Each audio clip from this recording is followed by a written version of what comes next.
किसी एक निर्धारित स्थान पर पहुंचने के लिए हमने तय किया है और वहां जाने के लिए हमारी यात्रा को हमने आरंभ किया है।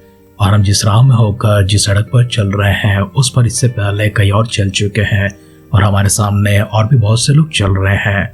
ये कोई नई मार्ग नहीं है या फिर ऐसे स्थानों पर हम लोग नहीं चल रहे हैं जहाँ पर कोई मार्ग नहीं हो। हम ना तो किसी जंगल में चल रहे हैं ना ही किसी रेगिस्तान में चल रहे हैं जहाँ पर हम कह सकते हैं किसी के पद चिन्ह में नजर ना आए। भले रेगिस्तान में होंगे लेकिन थोड़े समय के बाद उस हवा से मिट जाएंगे। हम तो वैसे सड़क पर चल रहे हैं, वैसे राहों पर चल रहे हैं, वैसे मार्ग को ले हुए हम आगे बढ़ रहे हैं जहाँ पर हमारे सामने कई सारे लोग चल कर जा रहे हैं और उनके पीछे पीछे हम हो रहे हैं। उनकी गति बढ़ती है, हमारी भी गति बढ़ती है। उनकी गति धीमी होती है, हमारी भी गति धीमी हो जाती है। वे रुकते हैं, हम भी रुकते हैं।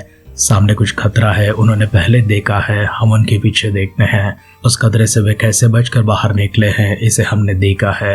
बिना कुछ ज़्यादा सोचे समझे हम भी उसी मार्ग को लेकर चलते हैं क्योंकि हमें खतरों से बचना है। अगर हमने सामने खतरों को देखा है, वहाँ पर मुसीबत को, आफत को देखा है, लेकिन उसी राह से अगर मूर्खता से चलते हैं तो हम ही खतरे में गिर जाएंगे, हम ही मुसीबत में पड़ जाएंगे, हम ही संकट में गिर जाएंगे। हमारे लिए भला ये होगा कि हमारे सामने जो वचन छोड़ कर गए हैं उनके पीछे हम अनुसरण करते हुए उनके संग चले, क्योंकि मार्ग वही है, लक्ष्य स्थान भी वही है, हम सबों को पहुंचना वहीं पर है। हमारी जीवन भी इसी प्रकार से होती है। हमारे सामने कुछ ऐसे अनुभवी तजुर्बेकार चलते हैं जो हमारे पीछे कुछ ऐसे वचनों को छोड़कर जाते हैं, कुछ उपदेशों को छोड़कर जाते हैं, कुछ सावधानियों को छोड़कर जाते हैं, कुछ चेतावनियों को छोड़कर जाते हैं। हमें सचेत करते हैं, हमें जागरूक करते हैं। वे हमें अपने अनुभव से बताते हैं किस तरह से वो वहाँ तक पहुँच चुके हैं। हमें उनका अनुसरण करना होता है। अगर हम उस प्रकार से ना चलते हुए अपनी मूर्खता से, अपनी इच्छा से चलेंगे, हमारी जीवन खतरे में पड़ जाएगी, हमारी जीवन पतन की ओर जाएगी। और हमारे पीछे चलने वाले हमारी जीवन को मिसाल की तरह लेते हुए इस प्रकार से ना चले। ऐसे अपने जीवन को जागरूक करते हैं क्योंकि हम खतरे में पड़ गए हैं और नहीं चाहते कि हमारी तरह खतरों में पड़ जाए। हमारे अध्ययन को हम आगे बढ़ाते हैं। राजाओं की ग्रंथ में हमारे अध्ययन चल रही हैं किस प्रकार से एक के बाद एक राजा सिंहासन पर आते हैं, परंतु हर कोई ना कोई गलती करते हैं। उनके सामने जब वचनों को छोड़ कर गए हैं, अच्छे राजाओं की तरह वे चलते नहीं हैं, उनका अनुसरण नहीं करते हैं।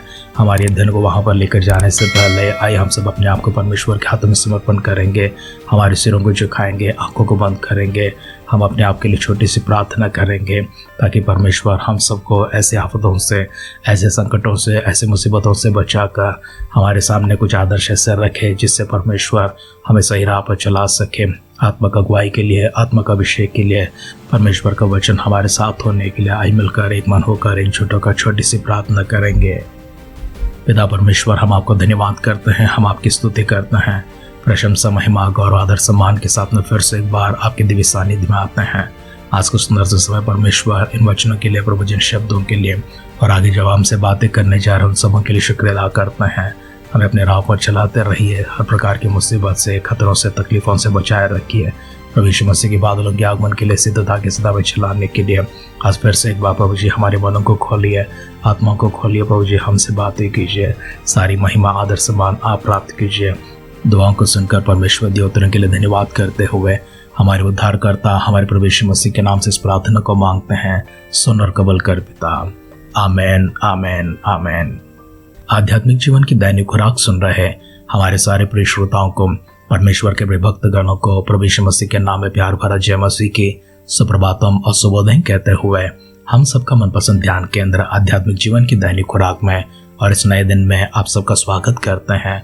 हमारे अध्ययन राजाओं का पहला ग्रंथ 15 अध्याय में चल रही है। आज उसका पहला वचन से पढ़ते हुए हमारे ध्यान को आगे बढ़ाएंगे। नाबात के पुत्र यरोबाम के राज्य के 18वें वर्ष में अबिय्याह यहूदा पर राज करने लगा और वह 3 वर्ष तक यरूशलेम में राज करता रहा। उसकी माता का नाम माका था जो अबशालोम की पुत्री थी। वह वैसे ही पापों की लीक पर चलता रहा जैसे उसके पिता ने उससे पहले किए थे, और उसका मन अपने परमेश्वर यहोवा की और अपने परदादा दाऊद की नाई पूरी रीति से सिद्ध न था। तभी दाऊद के कारण उसके परमेश्वर यहोवा ने यरूशलेम में उसे एक दीपक दिया, अर्थात उसके पुत्र को उसके बाद ठहराया और यरूशलेम को बनाए रखा, क्योंकि दाऊद वह किया करता था जो यहोवा की दृष्टि में ठीक था और हित्ती उरिय्याह के बात के सिवाय और किसी बात में यहोवा की किसी आज्ञा से जीवन भर कभी ना मुड़ा। रहोबिय्याह के जीवन भर तो उसके और यरोबाम के बीच लड़ाई होती रही। अबिय्याह के और सब काम जो उसने किए वे यहूदा के राजाओं के इतिहास की पुस्तक में लिखे हैं। और अबिय्याह की यरोबाम के साथ लड़ाई होती रही। निदान अबिय्याह अपने पुरखाओं के संग सो गया और उसको दाऊदपुर में मिट्टी दी गई और उसका पुत्र आसा उसके स्थान पर राज्य करने लगा। इसराइल के राजा यरोबाम के 20वें वर्ष में आसा यहूदा पर राज्य करने लगा और यरूशलेम में 41 वर्ष तक राज्य करता रहा। और उसकी माता अबशलोम की पुत्री माका थी। और आसा ने अपने मूल पुरुष दाऊद की नाई वही किया जो यहोवा की दृष्टि में ठीक था। उसने तो पुरुषगामियों को देश से निकाल दिया और जितनी मूर्तें उसके पुरखाओं ने बनाई थी उन सबों को उसने दूर कर दिया। वरन उसकी माता माका जिसने आशेर के लिए एक घिनौनी मूर्त बनाई थी उसको उसने राजमाता के पद से उतार दिया। और आसा ने उसकी मूर्त को काट डाला और किद्रोन के नाले में फेंक दिया, परंतु ऊंचे स्थान तो ढाए न गए। तो अभी उसका मन जीवन भर यहोवा की ओर पूरी रीति से लगा रहा। और जो सोना चांदी और पात्र उसके पिता ने अर्पण किए थे और जो उसने स्वयं अर्पण किए थे उन सबों को उसने यहोवा के भवन में पहुंचा दिया। और आसा और इसराइल के राजा बाशा के बीच उनकी जीवन भर युद्ध होता रहा। और इसराइल का राजा बाशा ने यहूदा पर चढ़ाई की और रामा को इसलिए दृढ़ किया कि कोई यहूदा के राजा आसा के पास आने जाने ना पाए। तब आसा ने जितना सोना चांदी यहोवा के भवन और राजभवन के भंडारों में रह गया था उस सब को निकाल अपने कर्मचारियों के हाथ में सौंपकर दमिश्कवासी आराम के राजा बेनहदद के पास जो हज्जियोन का पोता और तब्रिमोन का पुत्र था भेजकर यह कहा कि जैसे मेरे और तेरे पिता के मध्य में वैसे ही मेरे और तेरे मध्य में भी वाचा बांधी जाए। देख मैं तेरे पास चांदी सोने की भेंट भेजता हूँ, इसलिए इसराइल के राजा बादशाह के साथ अपनी वाचा को टाल दे कि वह मेरे पास से चला जाए। राजा आसा की यह बात मानकर बेनहदद ने अपने दलों के प्रधानों से इसराइली नगरों पर चढ़ाई करवाकर इय्योन, दान, आबेल वितमाका और समस्त किन्नरेत को और नप्ताली के समस्त देश को पूरा जीत लिया। यह सुनकर बादशाह ने रामा को दृढ़ करना छोड़ दिया और तिस्रा में रहने लगा। तब राजा आसा ने सारे यहूदा में प्रचार करवाया और कोई अनसुना ना रहा। तब वे रामा के पत्थरों और लकड़ी को जिनसे बादशाह उसे दृढ़ करता था उठा ले गए और उनसे राजा आसा ने बिन्यामीन के गेबा और मिस्पा को दृढ़ किया। आसा के और काम, उसकी वीरता और जो कुछ उसने किया और जो नगर उसने दृढ़ किए ये सब यहूदा के राजाओं के इतिहास की पुस्तक में लिखे हैं। परंतु उसके बुढ़ापे में तो उसे पाँवों का रोग लग गया। निदान आसा अपने पुरखाओं के संग सो गया और उसे उसका मूल पुरुष दाऊद के नगर में उन्हीं के पास मिट्टी दी गई और उसका पुत्र यहोशापात उसके स्थान पर राज करने लगा। यहूदा के राजा आसा के दूसरे वर्ष में यरोबाम का पुत्र नादाब इसराइल पर राज करने लगा और 2 वर्ष तक राज करता रहा। उसने वो काम किया जो यहोवा की दृष्टि में बुरा था और अपने पिता के मार्ग पर वही पाप करता हुआ चलता रहा जो उसने इसराइल से करवाया था। नादाब सब इसराइल समेत पलिस्तियों के देश के गिबोन नगर को घेरे था और इसहार के गोत्र के अहिया के पुत्र बाशा ने उसके विरुद्ध राजद्रोह की गोष्ठी करके गिबोन के पास उसको मार डाला। और यहूदा के राजा आसा के तीसरे वर्ष में बाशा ने नादाब को मार डाला और उसके स्थान पर राजा बन गया। राजा होते ही बाशा ने यरोबाम के समस्त घराने को मार डाला। उसने यरोबाम के वंश को यहाँ तक नष्ट किया कि एक भी जीवित ना रहा। ये सब यहोवा के उस वचन के अनुसार हुआ जो उसने अपने दास सिलोवासी अहिया से कहलवाया था।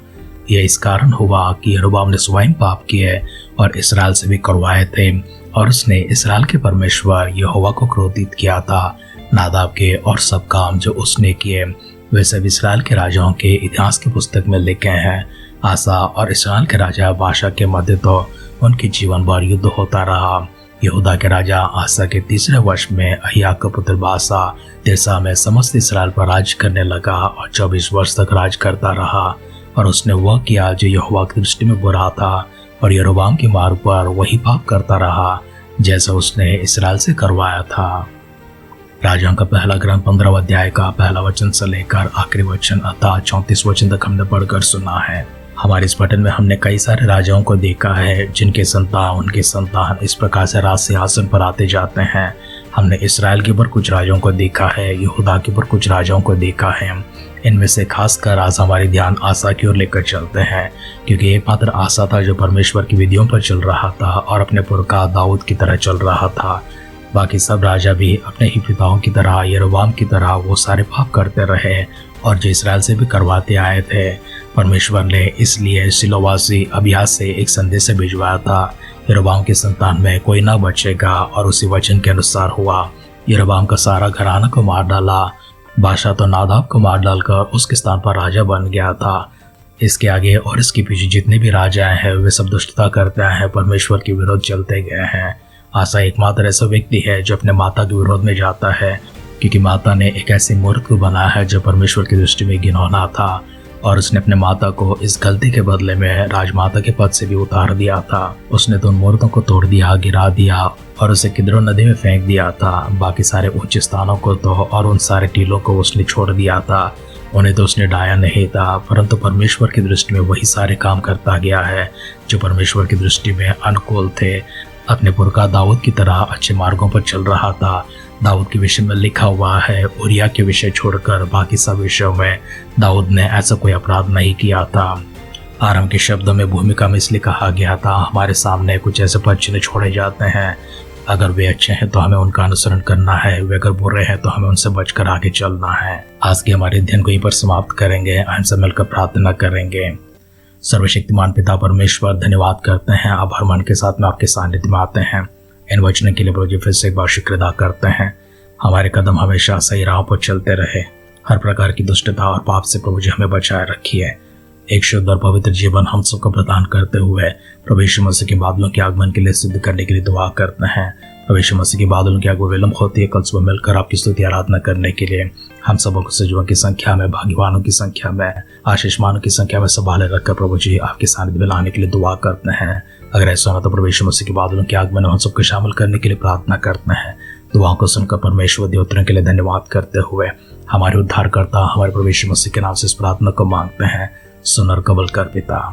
आमेन, आमेन, आमेन। जीवन के मार्ग परमेश्वर हमेशा आपके सामने रखें। जब आपके सामने भला और बुरा होता है उसमें आप सही चुनाव को कर सके और सही राह पर चल सके। परमेश्वर इस प्रकार से आपको चलने के लिए अपनी आत्मा का अगुवाई हमेशा आपके साथ में रखे। हमारी इसी दुआ और कामना के साथ आज के ध्यान की पर समाप्त करते हैं। आप सुनते रहिए, सुनाते रहिए आध्यात्मिक जीवन की दैनिक खुराक। कल फिर मिलेंगे। अपना ख्याल रखिए, अपनों का ख्याल रखिए, दूसरों का भी ख्याल रखिए। God bless you.